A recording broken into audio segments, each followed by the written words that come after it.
Bismillahirrahmanirrahim. Here is Mr. Nadeem Abbas, PhD scholar of sociology and lecturer in sociology. Today we will discuss about sociological perspectives. Sociological perspective is one of the main topic in sociology. And first of all, we will talk about what is perspective. Perspective is a way of looking at the things. आप चीज़ों को किस नज़र से देखते हैं, किस अंदाज से देखते हैं, इसको हम कहते हैं पर्सपेक्टिव। ओरिजिनली ये पर्सपेक्टिव कहाँ से बनता है? It might be from our common sense knowledge, from authority, from parents, from neighbourhood, from peer group. ये जो हमारी जो सोशल लर्निंग होती है उसकी बेस पर जो हम चीज़ों को बयान करते हैं या उसको डिफ़ाइन करते हैं, तो basically this is called perspective. Now we come toward sociological perspective because in sociology sociological perspective has its own importance, but it is different from that of common sense knowledge, because common sense knowledge is a partial knowledge, is a knowledge that is not comprehensive knowledge. It might be true or wrong, it's not a debate here, but when we talk about sociological perspective, it's a knowledge derived from empirical evidences, it's from logical inferences, and it's a coherent knowledge.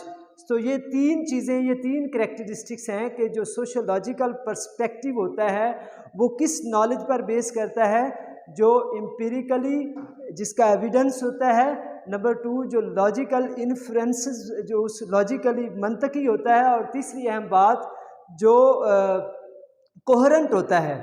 तो हम यहाँ पे discuss करेंगे एक और बात कि ये जो सोशलॉजिकल पर्सपेक्टिव्स हैं इनकी हमें ज़रूरत क्यों पेश आती है, क्यों एक सोशियोलॉजिस्ट जो है या सोशल साइंटिस्ट जो है उसको सोशलॉजिकल पर्सपेक्टिव की ज़रूरत है।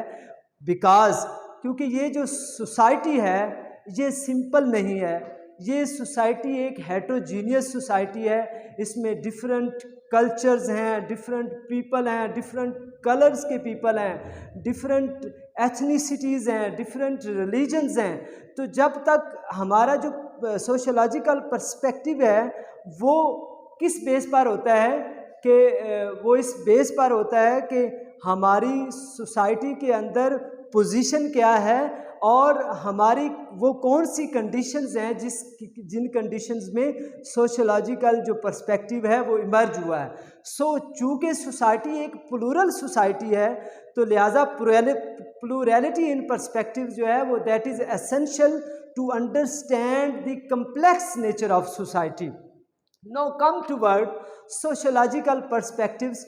सो क्वेश्चन इज़ दैट कि कितने किस्म के पर्सपेक्टिव्स हैं हमारे पास। ब्रॉडली जो है वो दो डिवीज़न है, एक है कि मैक्रो लेवल पर्सपेक्टिव और एक होता है माइक्रो लेवल पर्सपेक्टिव। जो मैक्रो लेवल पर्सपेक्टिव होता है ये सोसाइटी को ब्रॉडर लेवल पे, बड़े लेवल पे अंडरस्टैंड करने की कोशिश करता है, और जो माइक्रो लेवल पर्सपेक्टिव होता है ये स्पेसिफिक जो है वो कॉन्टेक्स्ट में सोसाइटी को अंडरस्टैंड करने की कोशिश करता है। अब हम अगर देखेंगे कि हमारे पास मैक्रो लेवल के पर्सपेक्टिव्स कौन कौन से हैं, उसमें है structural functionalism and social conflict, और माइक्रो लेवल में सिंबॉलिक इंटरेक्शनिज्म है। यहाँ पर हम देखेंगे कि what is the main stance of structural functionalism and social conflict paradigm, which we collectively call macro level analysis of society, is that they see society as something outside and objective reality. So society is not the creation of a mind, but it's something that is external to individual mind. ये बाहर है इंसान के और ये इंसान के ऊपर अपना इन्फ्लुएंस रखती है society. So this is the main stance. Now we talk about what is symbolic interactionism. It's a main stance of symbolic interactionism. Symbolic interactionism society को इंडिविजुअल अकम्पलिशमेंट कहती है।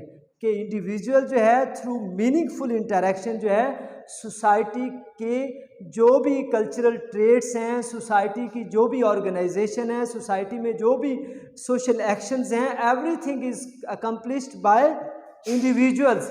तो यहाँ पे लेंस क्या है, इंडिविजुअल है, और यहाँ पे स्ट्रक्चर्स हैं। यहाँ पे जब हम स्ट्रक्चरल फंक्शनलिज्म की बात करते हैं और सोशल कॉन्फ्लिक्ट की बात करते हैं तो हम ये कहते हैं कि सोसाइटी के अंदर सोसाइटी का एक इन्फ्लुएंस है, उसके जितने भी स्ट्रक्चर्स हैं, उसके जितने भी इंस्टीट्यूशंस हैं, उनका इंडिविजुअल्स के ऊपर इन्फ्लुएंस है। यहाँ पे हम देखते हैं माइक्रो लेवल पे कि everything which is going on in the society is a basically day-to-day interaction between the individuals।